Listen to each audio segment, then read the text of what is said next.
ये 12th class political science का chapter 2 है और इसके अंदर अगर जब तक सिलेबस डिकोड नहीं करोगे तब तक पढ़ने का कोई फायदा नहीं है, क्योंकि आप अंधाधुंध पढ़े जा रहे हो और सोच के लो आपको यही नहीं पता कि पेपर में क्या आने वाला है, उसको पढ़ना है। इसी वजह से क्या सिलेबस को डिकोड करना बहुत जरूरी है। सिलेबस को एक बार नहीं 2 बार देखो, जिसकी वजह से पूरा क्लियर हो जाए। समझ में? देखते हैं इसके अंदर 2nd चैप्टर में क्या क्या आने वाला है। सत्ता के वैकल्पिक केंद्र या समकालीन क्या है केंद्र हो गया है लेसन का नाम।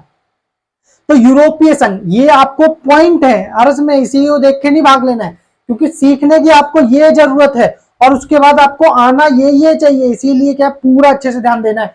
यूरोपीय संघ, यूरोप संघ, नेक्स्ट दूसरा आसियान, तीसरा चीन, चौथा जापान और साउथ कोरिया। यानी कि इसके अंदर क्या सत्ता के वैकल्पिक केंद्र कौन कौन से, यानी अमेरिका को छोड़कर और कौन कौन से वैकल्प के रूप में देख सकते हैं। यूरोपीय यूनियन, आसियान, चीन का उदय और एक आर्थिक शक्ति के रूप में जापान और दक्षिण कोरिया। 5 हो गए। इनसे सीखना क्या क्या है, तो सत्ता के वैकल्पिक केंद्र कौन कौन से, तो हमने बताया 5, पांचों के बारे में जानोगे।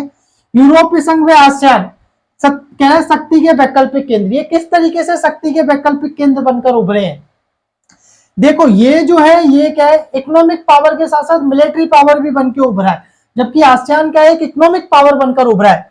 समय चीन का आर्थिक उभार, चीन ने जिस तरीके से इकोनॉमिक डेवलपमेंट किया है उसमें उसका विश्व राजनीति पर क्या प्रभाव पड़ रहा है ये समझना जरूरी है, क्योंकि चीन ने जब विकास किया है तो उसका प्रभाव ये पड़ रहा है कि उसने दूसरे देशों को कर्जा देना शुरू कर दिया और उस कर्जे में दूसरे देशों को दबा दिया। सोचो अफ्रीका के अंदर उसने $200 बिलियन कर्जा दिया है, समझ में, जो उसके क्या कर्जे के अधीन हो गए, यूं समझ लो। इसी तरीके से जो जो देश के अंदर वो घुसना चाह रहा है उन देशों को कर्जा देता है और फिर उन्हें अपने नियंत्रण में रखता है। जैसे पाकिस्तान के अंदर देख लो, चीन पाकिस्तान इकोनॉमिक कॉरिडोर को उसने पूरा बन रहा है, कितना कर्जा दिया, समझा नहीं।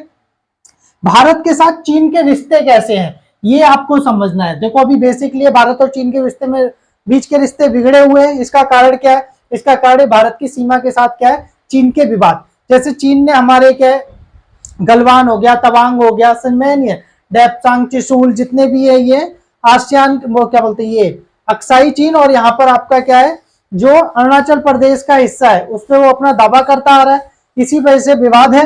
ठीक है, तो इन रिश्तों की वजह से इकोनॉमिक रिश्ते भी हमारे क्या थोड़े थोड़े प्रभावित हो रहे हैं। जैसे भारत ने अभी पॉलिसी ला दी है कि अगर कोई भी जो हमारे क्या है बॉर्डर के देश हैं, मतलब उसमें जो हमारी सीमा जो देश साझा करते हैं, अगर वो हमारे देश में निवेश करेंगे तो उसके लिए क्या है उन्हें हमसे परमिशन लेनी पड़ेगी। यानी एक बेसिक रीजन मिल गया, क्योंकि बड़े पैमाने पर चीन ही भारत में इन्वेस्टमेंट करेगा, बाकी देशों से तो क्या छोटे छोटे देश भी है।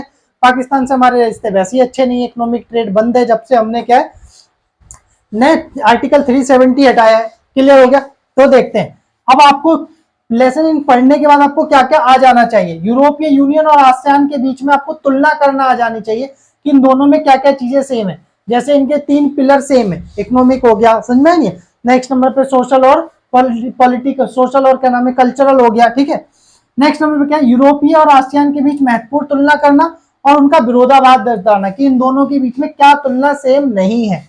नेक्स्ट चीन की अर्थव्यवस्था का उदय, क्षेत्र का मूल्यांकन और इसमें विश्व राजनीति के क्या प्रभाव पड़ रहे हैं, और भारत के साथ चीन के क्या रिश्तों की आपको यूं समझ लो व्याख्या करनी है। क्लियर हो गया, ये अगर आप समझते हो तो इतना आप समझ लो पॉलिटिकल जब पढ़ने बैठोगे सत्ता के वैकल्पिक केंद्र तो जान जाओगे ये चीज आपको पढ़नी है।